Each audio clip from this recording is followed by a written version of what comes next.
Confusion on where abortion stands in the state of Indiana. On a day the near total abortion ban was supposed to go into effect, yet another delay. WRTV's Caitlin Kendall is live outside the State House with more on what this means for Hoosiers seeking abortion care moving forward. Caitlin. Due to a petition filed on Monday, a near total abortion ban in the state of Indiana was not filed, meaning that abortions in the state of Indiana right now are considered legal. Despite that, many abortion providers across the state say they won't be performing them. Today is a dark day for millions of Hoosiers and others who rely on Indiana Planned Parenthood for abortion care. Abortions at all Indiana Planned Parenthood clinics stopped. Our appointments were booked out for months. Planned Parenthood Great Northwest CEO Rebecca Gibran says it comes at a time where they were seeing an influx of patients from other states coming to Indiana to get an abortion. Until today, Indiana was the region's pivotal state for preserving abortion access for people in the region. Planned Parenthood says it halted abortions because they were told by the state that the near total ban would start Tuesday. Today in Indiana, hundreds of thousands of people will be refused the care that they need and deserve. We will tell them that they have to leave the state. We will help arrange their travel and their care in other states. A petition was filed by abortion providers asking the Indiana Supreme Court to rehear a challenge to the ban. Because of that, abortion is legal in the Hoosier state. These proceedings could tie up a ban for months. IU Maurer School of Law professor Jody Madeira says because of the petition, the certification of the ban couldn't be filed. As it stands today, Hoosier women are still protected by the abortion rules that were in effect before Roe versus Wade was overturned. Attorney General Todd Rokita's office says they've responded to the petition immediately. In a statement, they said in part, quote, "This was a desperate attempt to prevent Indiana from enforcing our own law." It went on to say, quote, "The ACLU and Planned Parenthood have made their intentions clear. This is just another grab for fundraising dollars."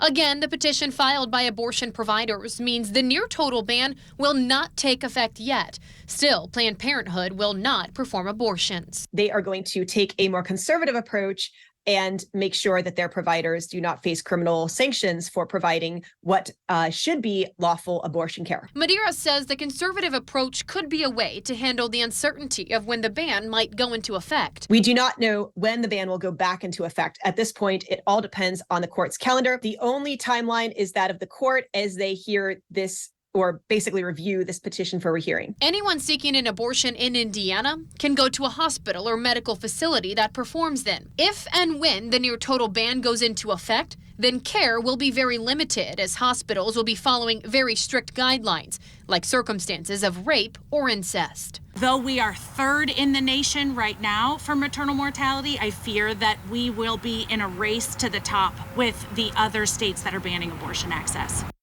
I did reach out to Indiana Right to Life, an organization that is pro-abortion or against abortion rather, and they say they are happy that many abortion providers are ceasing operations when it comes to abortions being performed.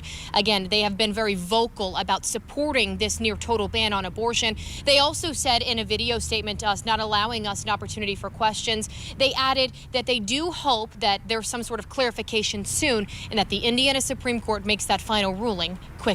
We have that full statement on our website right now at WRTV.com. We're live outside of the State House. Caitlin Kendall, WRTV. You know, and as Caitlin mentioned there, it's unclear exactly when Indiana's abortion law will go into effect. When it does, it will be a near total ban. But here are the instances that abortion would still be legal. The law would allow the procedure in cases of rape or incest. Abortion would be allowed in the first 20 weeks of pregnancy if needed to save the mother's life or if the fetus has a deadly anomaly. A timeline of the history of abortion in Indiana. In 1973, Roe v. Wade legalized abortion across the U.S. Then in June of 2022, the Supreme Court overturned Roe v. Wade and let states decide abortion laws. On August 5th, in a special session, Indiana lawmakers voted on a near-total abortion ban. The new abortion law went into effect on September 15th. September 22nd, a judge blocked that new law and abortion became illegal again. On June 30th, 2023, the state Supreme Court ruled the Indiana abortion law is constitutional.